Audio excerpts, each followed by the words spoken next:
Hello, everyone. Thank you for joining today's media briefing with Cody Rhodes, EVP at All Elite Wrestling. All phones will remain muted for the duration of the call. We will open lines individually at the end of the opening remarks for any questions you may have. If you would like to ask a question, there is a hand icon on the GoTo dashboard. Please click the icon to indicate that you have a question. We will unmute lines and announce your name as hands are raised to allow you to ask your question. But again, only at the end of the opening remarks. Once you have asked your question, we will mute your line again to avoid any background noise. If you have another question, please click the icon again. You can also type in a question anytime during the presentation in the questions section on the dashboard. We will address those questions during the question and answer time. And now I will turn it over to our moderator, Jim Woodcock. Thank you, Robin. Thank you all. Tomorrow night, All Elite Wrestling Dynamite will make its debut at 8 p.m. Eastern on TNT in Washington, D.C. With us today to discuss this historic moment for wrestling is AEW EVP Cody Rhodes. Now let's turn the call over to Cody for some opening thoughts, and after those opening thoughts, we can open up the lines for your questions. Cody?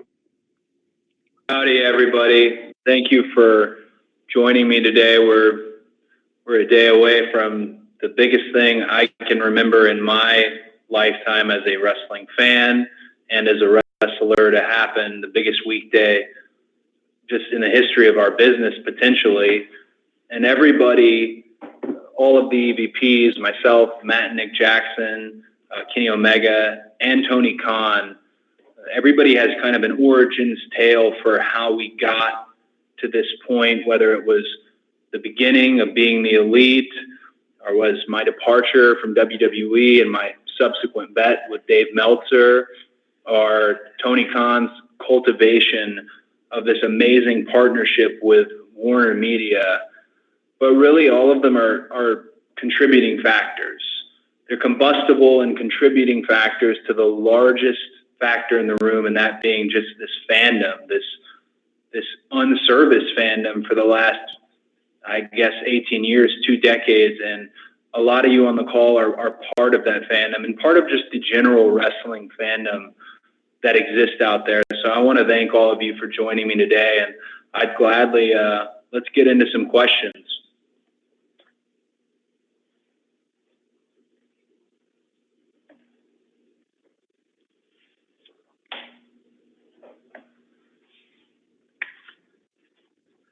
Okay, well, thank you, Cody. So we're going to open up for questions here in just a minute. And our first question will come from Gary Cassidy.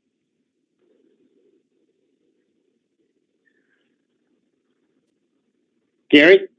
Hi, Cody. It's Gary from Dropkick Discussions here, part of Sportskeeda Wrestling. So it was just to ask your comments. Thank you for speaking with me anyway. Recently, Kenny Omega was interviewed by yourselves, and it caused a little bit of controversy, speaking about the Wednesday Night Wars, and it compared it as being real stars against developmental talent. What would your comments be on that?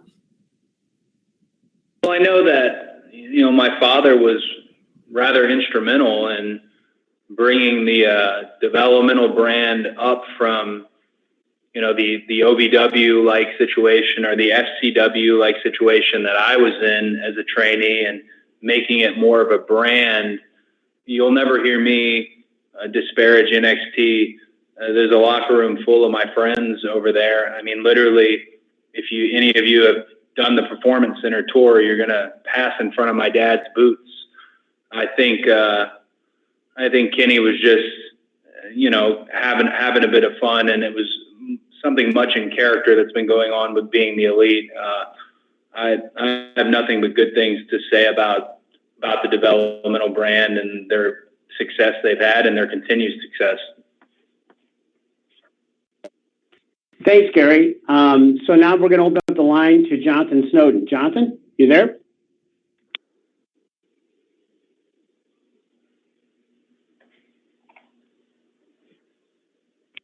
Jonathan, can you unmute yourself?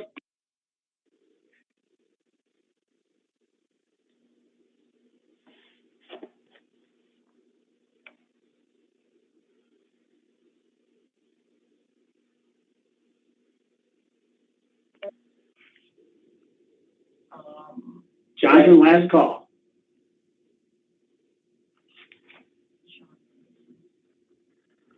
Okay, well, we'll go with Sean Radisson. Or Sean Radican, are you there, Sean?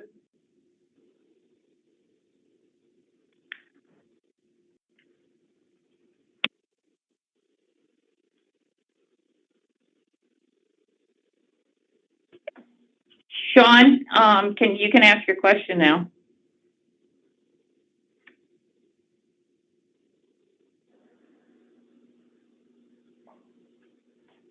Okay, we seem to be having some technical difficulties on the attendees. Can you hear me now? Yes, we can. Oh, Hi, I Sean. got a microphone message on my computer. So. Okay, go ahead, Sean. All right, Cody, you've had the chance to work with some young talent in recent years, but the Angles haven't really had a chance to fully develop. Like, people want to see you against Flip Gordon last year, building to All In, and you had a draw with Darby Allin that was great back in June at Fyter Fest. Tomorrow on TNT at the debut, on the debut night, you're in the opening match against another young talent, Sammy Guevara. Can you talk about that match? And do you think with 52 weeks of TV, you'll have time to build regular programs with young talent and tell a different kind of story? I think of utmost importance is introducing this new cast. Bell-to-bell wrestling and sports-centric wrestling, which we're providing, is wonderful and a huge part of what we're doing, but there has to be a human connection. You've got to know who these folks are. There's a reason I went out in between when we signed and the creation of All Elite Wrestling and started the Road 2 series, producing it out of Atlanta, was to introduce these new characters. So I think we can bring that and we can integrate that. And we are going to integrate it into Dynamite itself. And you mentioned Darby in that draw. That's unfinished business. And Darby has made it clear he wants to go one more time. And that's something that we certainly can't just leave. That was kind of lightning in the bottle. And I absolutely look forward to competing and being in the ring with Darby again. I will say, as far as Sammy Guevara and this debut inaugural edition of Dynamite, I would like to make it clear that if Sammy Guevara beats me, I'm not going to Full Gear to wrestle Chris Jericho. By no means say will take my place if he wins on this first episode of Dynamite in the very first match. So the stakes are high, and talent, like you said, young talent. You mentioned somebody like Flip Gordon. This is the time for our Jungle Boys and Sammy Guevara's and the most talented young talent that is on the scene, whether you love him or hate him, and that being MJF. Wrestling often plays on nostalgia. It's just part of what we do. I'm guilty of it 24/7 because of my last name, which I don't always get to use, but I'm guilty of it too. But we have to make sure we're not playing old songs. We're playing new songs. And I think, like you said, 52 weeks of television a year, I think we can do that. Thanks, Cody. Next up, I'd like to call on Nick Hausman. Nick, are you there? Yes, I'm here. Can you hear me, guys? Hello? Hey, Nick. We can hear you. Hi, Cody. Yes, thank you so much for taking the time today. I wanted to follow up on what you just said about your last name. You did that video where you showed off your weight belts and the Rhodes name was on the side of it. Has the issues with that name been resolved? Will you be able to use it on TV?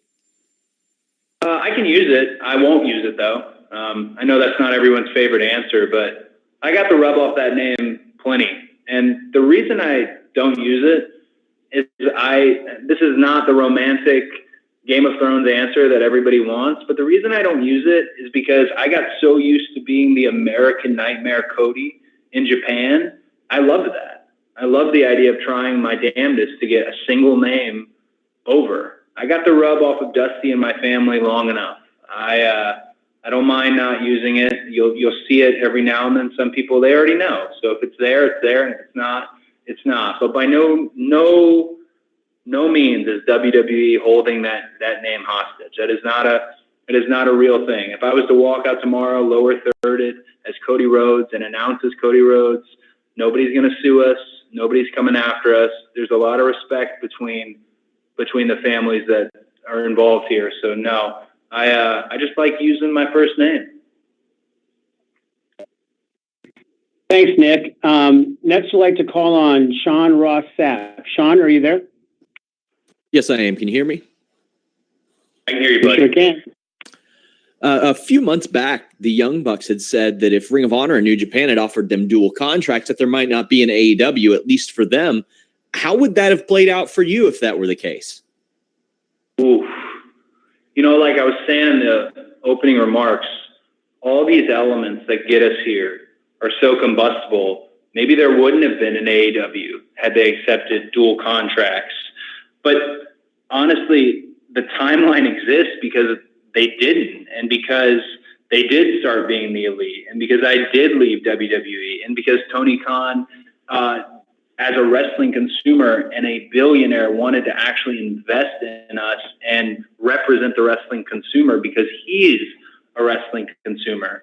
So perhaps we wouldn't have an AEW had they taken those contracts. I'm not sure. My mind around that period of time was headed towards doing Double or Nothing and doing a sequel to All In, providing self-promoted events.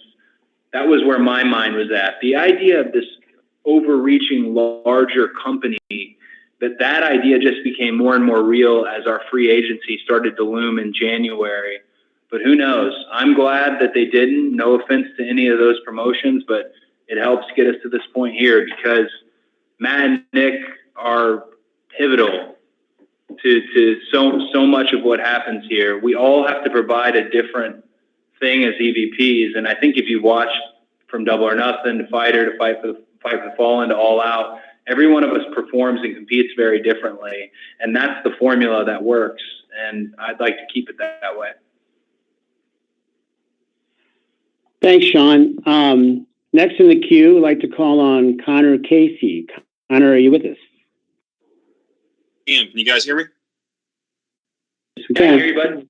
Fantastic. Well, hey, Cody, I just wanted to ask you a question regarding a comment you made on Twitter last month. You mentioned that we had only seen about 40% of the AEW roster through the first 4 live shows. Where does that number come from? Is that part of your guys' deal with AAA and OWE? Is that this giant group of wrestlers we haven't seen yet? Like, where's that number come from? I'm curious. It could also come from the fact that I didn't go to college and I'm not good with math. It could also come from that fact. Honestly, we have a lot of roster left. I don't know if I was on the nose with my 40%, but we have a lot of roster left. We also have the existing partnership with AAA, which you mentioned. There's a great deal of talent at AAA and young talent. The obvious ones that you know, like the Aero Stars and Black Taurus and all that, but a great deal of young talent that I love to feature on Dynamite weekly. You know, there's flavors of Nitro here, and Nitro had an entire cast of the Lucha cast itself, which we all saw grow up to be massive stars. So I think it has a little bit to do with me being bad with numbers, but there's definitely a great deal of people we've held back to this point so that they can be part of the Dynamite era specifically.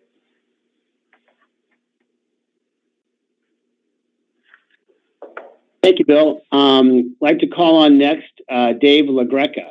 Dave, are you with us today? Hey, how you doing? Dave LaGreca from Busted Open. Thanks for the time. Whatever, Dave. Ask your question. I talk to you way too much. I'm kidding, man. Wow. Cody, you said that this is the biggest weekday when it comes to pro wrestling, and this is something that you've been waiting for a long time. I'm interested in what your mindset is going to be like Wednesday night. Are you going to have time to enjoy it? Are you going to be nervous? Are you going to feel pressure? What's going to be going through your head? Well, I mean, at this point, I've had about 3 sleepless nights in a row mixed with nervous puking. So yeah, my anxiety levels are are through the roof for this event. I say it's the most important weekday in wrestling in my lifetime, but really, as wrestling fans and wrestling journalists on this call, I can't think of a more important night than perhaps MTV and Rock and Wrestling. I really can't think of a more important night when wrestling was destination. And we've got to keep it destination. So I don't mind those nerves. I don't mind, as long as they're not on my face when I come up out the tunnel tomorrow night, as long as I can perform. I like to play into my nerves. Randy Orton taught me a term a long time ago called the red light guy. When the red light's on, I can do just about anything. And that's who I want to be tomorrow for this show. And that's who I have to be. A lot of people have put a lot of pressure fairly on us. There's a lot of promises. There was a lot of campaigning and a lot of campaign promises to what Dynamite will be, what AEW will be. And the greatest thing about it is the people making those promises are also the one in the ring. So it's my job to deliver. Nervous, absolutely. Scared, not one bit. I'm ready for this.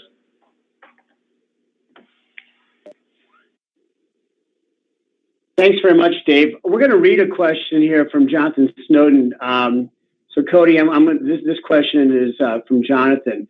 There'll be a ton of analysis after the show, much of it focused on the ratings, but a lot of that will be done without context. So, what constitutes success for you? What are the Turner people and advertisers expecting? Well, I think there's a number that we have in mind. I'm not going to be as naive to say that number right now. I think wrestling is one of those things where when you come back through the go position and you've had an absolute barn burner of a match where the crowd was up and down on everything and they took that ride with you, when you ask how it was, the truth is you already know. You heard them out there. That's going to be the biggest test tomorrow is that live audience. I think giving them this unbelievable show in a statement building like the Capital One Arena will be a good indicator of what the next day will be when the inevitable ratings come in. I think Turner has high expectations for this, and we have high expectations. We think this is a product that people want to see. We think this is a product that will appeal to the several million people that went away around 2001 and now are calling themselves the returners is my favorite term for them. So I think we have a number in mind and hopefully we hit it. I'm sorry if I can't share, but nonetheless, I think that live crowd will let us know how we did. Thanks, Cody. Let's get back to the live lines now and I'd like to call on Rich Fan. Rich, are you there? Yes, I am. Can you hear me? I can hear you, bud. Okay. Perfect. Rich Fan, Pro Wrestling Torch. Cody, thank you for your time.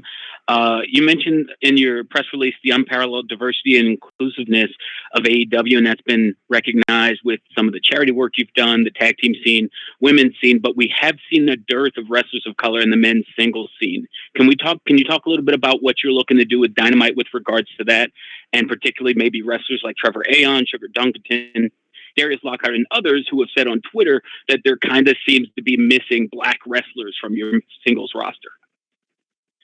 Well, I think we wanted to put a product out that's congruent with today's society and a snapshot of what America and the world actually looks like. I think we're doing a good job, but that work is never finished. One of the things my wife has been absolutely a marvel at with this company is seeking out diverse superstars and wrestlers for our product, and I think we'll continue to do so. I actually will challenge you to link me up with all three of those gentlemen that you just listed. Link me up on social media. I'll take a look at their stuff. I'll contact them directly because I said this with Ryan Sadden not too long ago on this media tour.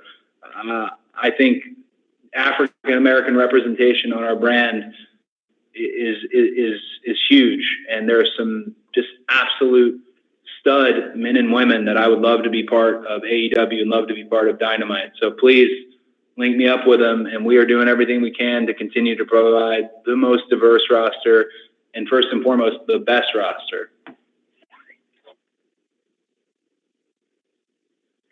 Thanks, Rich. How about James Dixon? James, are you with us today? Hey, man. Yeah, I'm here. Can you hear me? Yes, we I can. can hear you, bud. Oh, hey, Cody. How you doing? I'm good. Thank you for asking.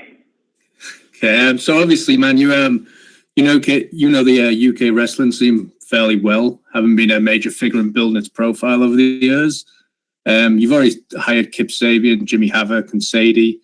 Are there any other people on the scene who you've worked with or seen who you're interested in bringing in? That's a great question. I'm about to go over for the Southside show, their last show, October 26th. And maybe I'll do a little bit of a scouting trip when I go over there. I haven't been in quite some time. I'm looking forward to it. But I think as we put a lot of effort on that partnership with the UK, with Fight and with ITV, and that partnership is just in its gestation. It's not all that was announced. There's more to it. It's slowly all coming to the surface, thankfully. But I think it's important that there are homegrown stars on. You mentioned Kip and Jimmy Havoc. Man, Kip's the whole ball of wax. Kip is an absolute star, and I'm sure I'd like to find a few more over there. Also, we've got to talk about it, the fact that at a certain point in 2020, AEW is going to come to the UK for sure. And when we do, I really would like the show to feature a great deal of homegrown UK talent. Thanks, James. Chris Mueller, you're up next. Chris, you with us? Yes, I am. Can you hear me? I can hear you. All right, excellent. Thank you. All right, so there seems to be kind of a misconception among fans that any disgruntled WWE talent can just go to AEW. Do you guys have an ideal roster size in mind that you'd like to get to, and how close are you to getting to that point right now? That's a great question. I'd say we're probably in the 85% kind of full up for this first bit of Dynamite, if that makes any sense. We've gridded our TVs very far back. There's a lot of emphasis on long form storytelling. So we're fairly full at the moment. Definitely there's some gems along the way. But yeah, there is a misconception that anytime someone is disgruntled or anytime someone has a bad Raw or SmackDown, that they can immediately call or text me and it'll be done like that. But I have to say we would be doing a disservice to the crew we have now. There's a lot of people that will be introduced over the course of Dynamite. Some of them you've already met, that people like Riho, people like Kip, people like MJF, and it's important that we introduce that crew and do them justice. Otherwise, I'd find myself in the position I was in at WWE where I felt like I wasn't being presented and nostalgia was being played instead. And I think that's important. But to answer your question transparently, I'd say about 85%. Excellent. Thanks, Cody. And we are now going to go with Joseph Staszewski. Apologies if I've got that pronounced incorrectly, but Joseph, I believe you know we're calling on you, so you're up next. And Joseph, we need to have you unmute your line, please.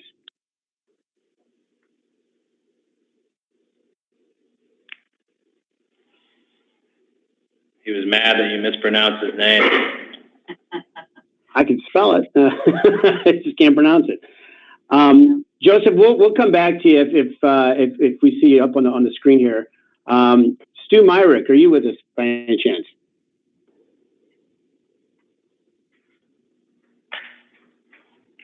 Stu? Okay. Stu, looks like you're on mute too. Oh, Stu, you with us? I am. Stu Myrick from Stu, you're up. In Austin. Cody, it's good to talk to you, my friend. Hey, man, how you doing? I'm good. Heavy in football season, but we got to talk wrestling. I want to ask you this. You've got a vast global audience that's going to tune in tomorrow night to TNT. For all of us that are wrestling journalists and those that follow independent wrestling, we know a lot of these talents. I'm very familiar with Sammy Guevara being a Texas kid. Talk about the process you're going to use in introducing a lot of the talent to this vast global audience, a good chunk of which may not be as familiar with the independent scene or the British scene or the Joshi scene. Well, we've got 2 hours of moldable clay that we call Dynamite. And not only do we have those 2 hours of moldable clay, we have shoulder content that's very popular in terms of being the elite, in terms of the Road 2 series. It's about making the human connection. It's something that UFC and mixed martial arts and HBO, when they were still in the boxing game, was doing incredibly well. They were really making an effort to introduce you to the men and women before they stepped into the ring, and then you cared. You had love for somebody. You had ire for somebody. So I think it's our job to do that. And taking a look at how Dynamite shapes up tomorrow night, I think we're going to be successful with introducing new people. As far as the key to the human connection isn't giving them an artificial character. The key to the human connection is showing the real character that they are and just turning that up. And that's what I want to do. And not only tomorrow on Dynamite, but actually tonight. The countdown special that is happening on TNT is specifically just that. It's about introducing you to these people, not just the characters, but even Chris Jericho's mystery tag partners.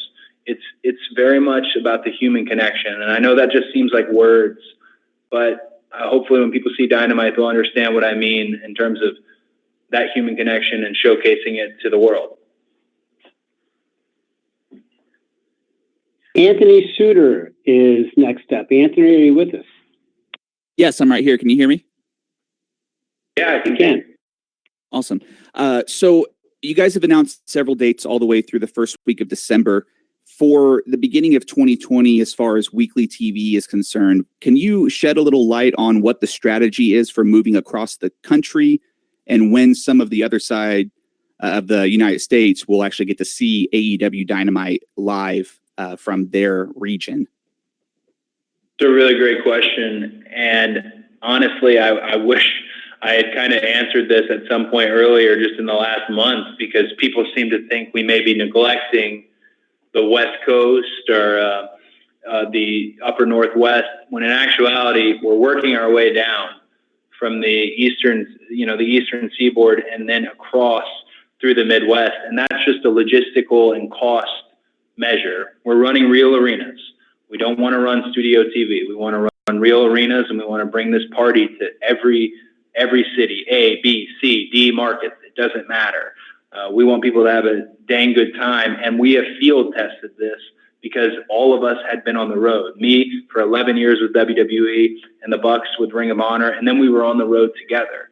So as we move across, and you mentioned January, and around Thanksgiving and stuff, we're back in Chicago, and then we're going to be moving our way out west. So fans who are on the west, who feel like we've kept them out since Double or Nothing, we're definitely headed your way, and we'll definitely service as many of those markets as we can over there. To be a little bit more specific, I think we have the best market rep in the entire industry, and that being Raphael Morphy. I butcher his last name pretty often, but Raphael is an absolute amazing hire by All Elite Wrestling, and he is teaching us, because it's very great that this is a wrestling company by wrestlers, but there are some things that us silly wrestlers don't know.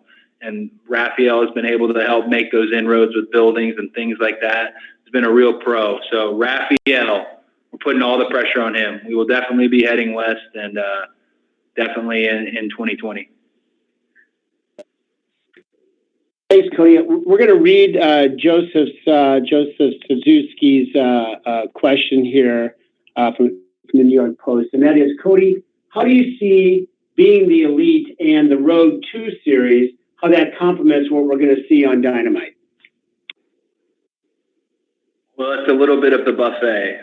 I was told once that that's what you need to offer the wrestling fandom, is a buffet. You need to give them a little bit of the high spot fueled, bell to bell, unbelievable action. You need to give them a little bit of Savage, Steamboat. All the while, you need to give them a little bit of Tully, Dusty. I know these are references to an older era, but there's different types of pro wrestling, and there is no right way. There's no wrong way. Excuse me. There's no wrong way to do what we do. The only thing that matters is the fans' appreciation of it if they liked it. And we offer that. And being the elite is the absurd. It is the Deadpool of wrestling. It is the fourth wall poking element of wrestling that was so taboo. And now it's pretty much, you see it all over the place. Spring Break is popping up left and right. The Bucks set an absolute trend with that. And then what I do with the Road 2 series is old school, Southern, traditional wrestling. And they still work together. It's what makes this band of the four of us function. And what Kenny brings in with the Joshi women that he's brought in for the women's division, it's a whole nother element. So I think you'll never see those styles watered down. People will often kind of give us a hard time. Well, there has to be one vision for this. There has to be one. No, because there's not one fan in the audience. There's millions of fans worldwide. There is not one vision for this.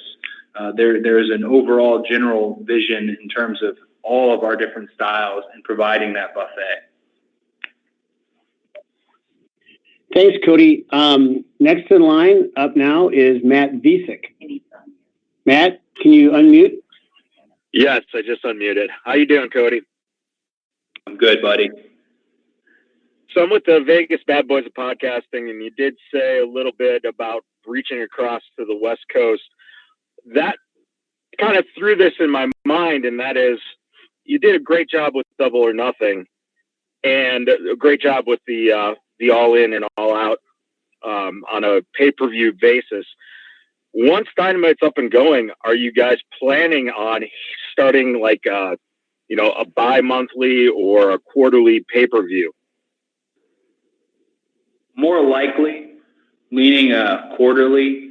We had talked originally about having just 4 pay-per-view events. We understand that pay-per-view is expensive, and we understand that less is more in our industry as far as building to these events and not having them just kind of willy-nilly every month.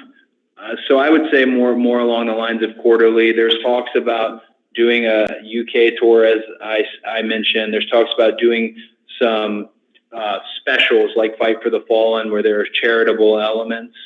But yeah, we're looking at more 4 to 5 major pay-per-views as we go, and very likely after Full Gear, which is our 3rd major pay-per-view, that 4th one, very likely, you guys can't see me, but I'm winking, will likely be on the West Coast.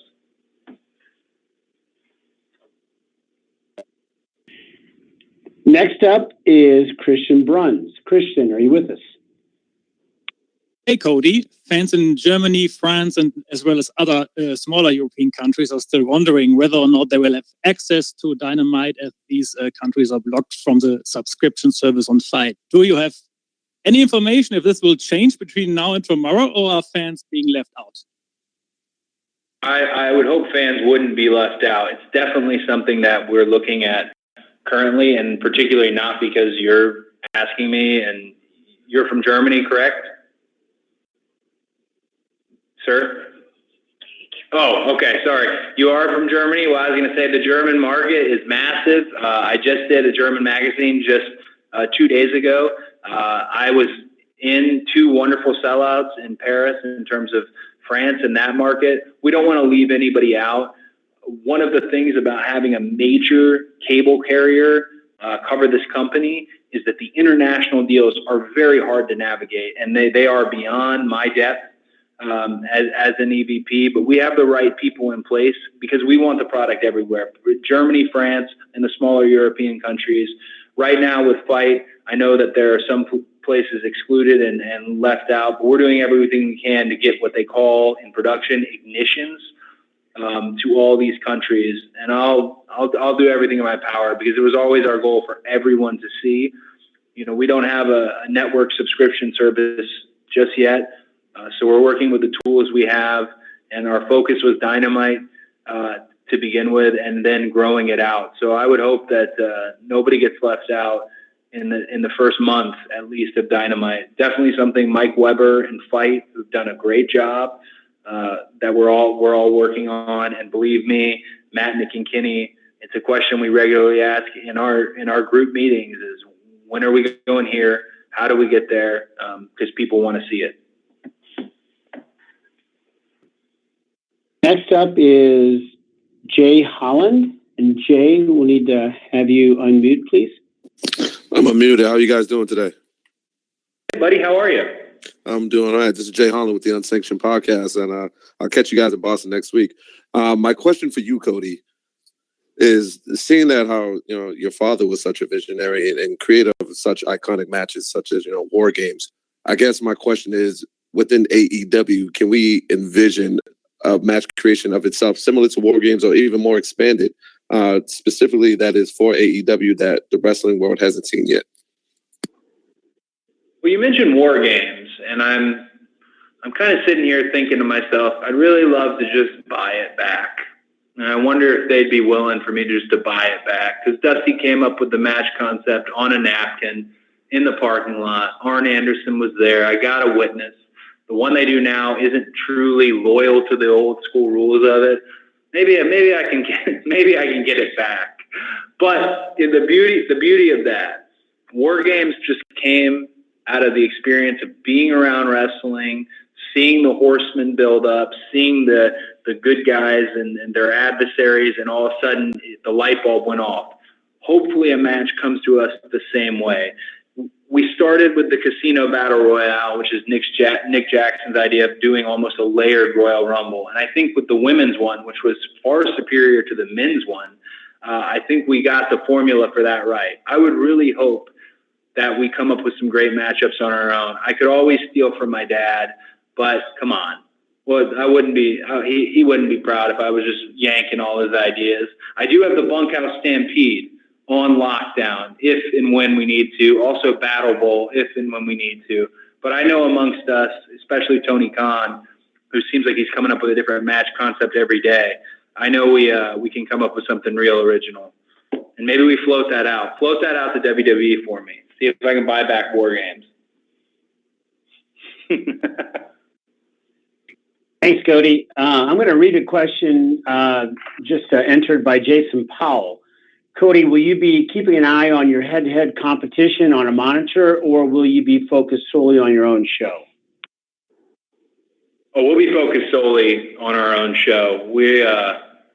I think it would be arrogant of us if we had a monitor on the go position with what the competitor was doing at the time. Of course, we're not living under a rock. We're going to be aware and what's matched up against what and how they did, when you get to look at all that data on Thursday. But we've got to do us. We were always going to be on TNT on a major cable network like this.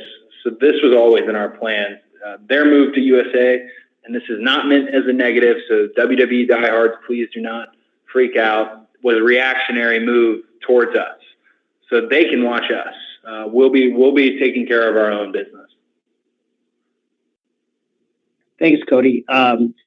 Next up, Philip Antwine. Philip, are you there? Yes, I am. Thank you. Philip Antwine from the Bulletcast out here in San Francisco, California. What do you think is the promotion's biggest strength? Is it the in-ring action? Is it the promos? Is it the storylines? Or is it something else? Biggest strength is the in-ring action, for sure. It's the first thing you said, because I think the misconception now is that you cannot tell stories bell to bell in between the ropes. Stories like Ric Flair used to tell on a nightly basis, and you absolutely can tell those stories. So I think that is our biggest, the thing we have going for us is our bell to bell, our in-ring action. And then I spoke to it earlier. I think to accompany the in-ring action is the human connection, is find out who these people are. Our biggest strength, let me double back here slightly. Our biggest strength is all the things that we have been talking about and complaining about for 20-something years, if that makes sense. We've heard all that. If somebody was to try and spy on us and get the formula for what are they doing? Why are people into this? I don't understand. This isn't good. No, it is good.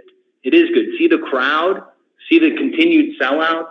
That's the value. It's a product people want to see, and we just want to spread that product and share it with these returners and casual fans who might have tuned out and will see it for the first time and see wrestling differently, but see something they recognize from way back, if that makes any sense. But again, in the fairness of transparency here, the first thing, in-ring action, is what sets us apart.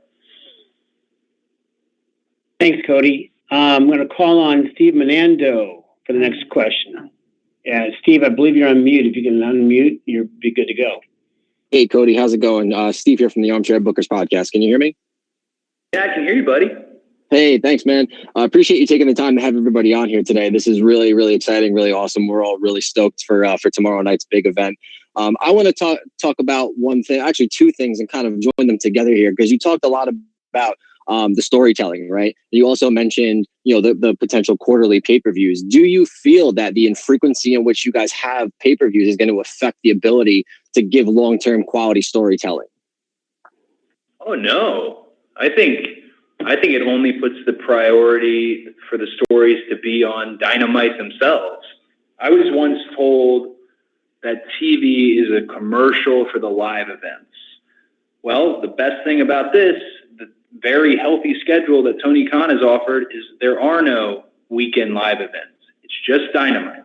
That's our sole focus, meaning that is where the heart and soul of these stories go. There'll be stories specific to Dynamite that aren't geared towards pay-per-views.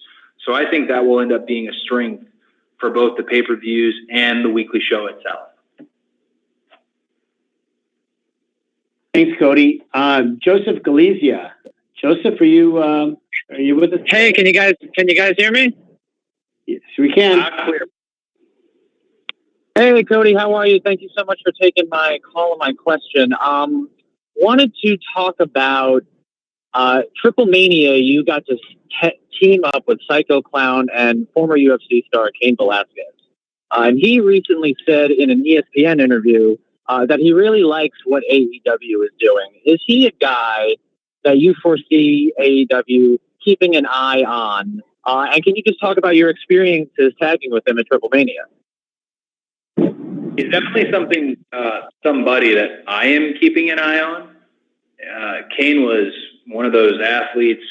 It's not even an athlete thing. It's almost just a strange natural ability to pick up our industry. Man, he picked it up so quick, and he wasn't doing mixed martial arts, Cain Velasquez. He was trying to do true lucha, and he had worked with Psycho Clown, who's Psycho Clown, if you haven't caught him. It's just amazing. What a stud. So I was blown away by Cain Velasquez. I would love to bring that tandem and that tag back to All Elite Wrestling. I'm glad to hear he likes what we were doing. I like what he's done with AAA. I continue to monitor it. And that might be something you see of a personal project for me if and when Cain would like to come play ball with us. I'd be down. There's something very special. I mean, the man was a former UFC heavyweight champ and nice guy. Represents a whole part of the world. Just a special human being. I think he'd be a great fit to our family. And next up is TJ Quinn. TJ, are you with us today? Yes, I am. Thank you. My question, first off, thanks for having me on, is you mentioned that you have a lot of people that had dropped off of wrestling fandom. How do you plan on getting those fans back into wrestling?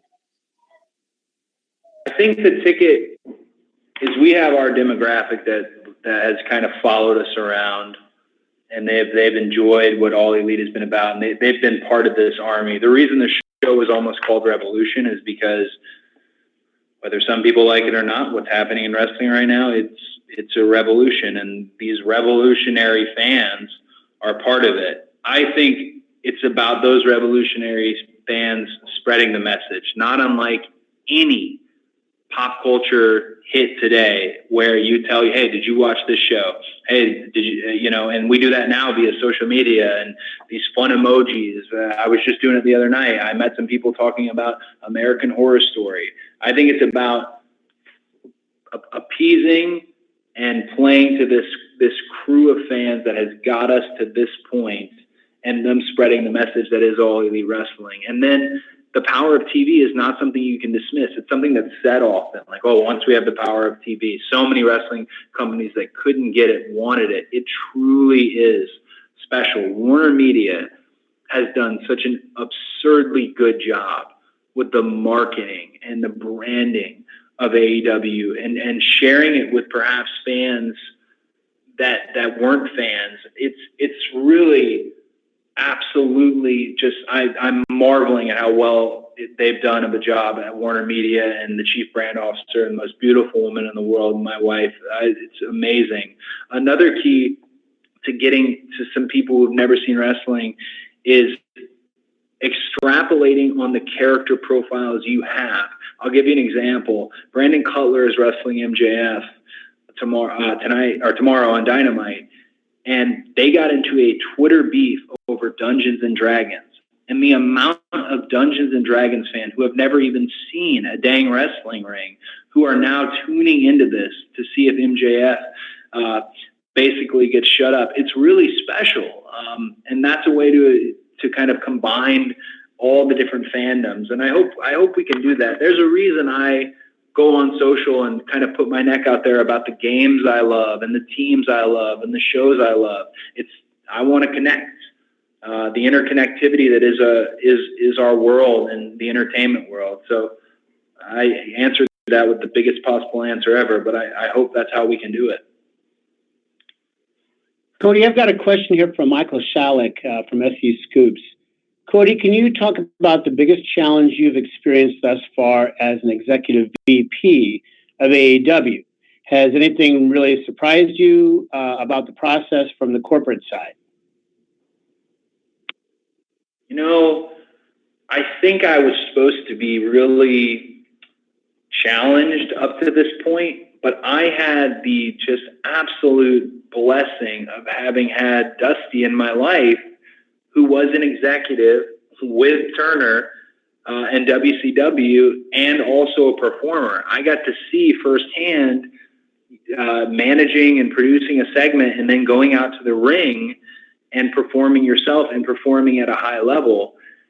I wouldn't know what to do with this wrestling education I've got if it wasn't for AEW. I mean, I got 3 decades to talk everyday wrestling with Dusty Rhodes. I got 11 years to be around guys like Dean Malenko, Arn Anderson, Randy Orton, all these wonderful people who taught me. So that's why I don't think I've been challenged by the corporate side of this job yet. This education was perfect for it. I'm sure there will things that will come up. There are things that a wrestler who didn't go to college like me isn't fully aware of or in tune to. And the first thing I do is find somebody who is. I'll give you prime examples. Chris Harrington, who's the vice president of business operations. Raphael Morphy, the market rep. We've tried to flank ourselves with genuinely very smart people when it comes to this. And Tony Khan, what a businessman that guy is. What a businessman, and what a great champion and ally of the wrestling business. So I've yet to really be challenged by it all, other than knowing when to take the headset off and start stretching. As simple and silly as that sounds, it's been like mental math for me, but it hasn't been a challenge yet, mainly because it's been too much fun. Cody, I've got one more that was lobbed to us via email here from John Alba from the Spectrum Sports and Living the Gimmick podcast. John would like to know how hands-on TNT is with the physical production of the TV show outside of cost. Will it have any say in the format / rundown, or is that strictly on the AEW team?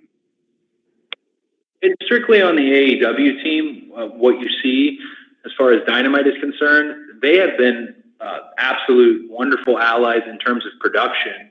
They do wonderful things with the NBA. If you look at some of the big wigs there at Turner with Brett, with Sam, with Kevin, and you look at what they've been able to do, they've offered us those resources. I'm talking about something as functional as the difference between a jib cam and a flying jib cam. And to have that high res, next level production that the NBA has, partnered up with Keith Mitchell, who a lot of people on this call already know who Keith Mitchell is, former executive producer for World Class, turned WCW. I mean, the absolute man when it comes to this type stuff. They've just been great allies. They've yet to give us any type of ultimatums or network notes concerning the show. They're allowing us to go out there and play our music and hope that people love it.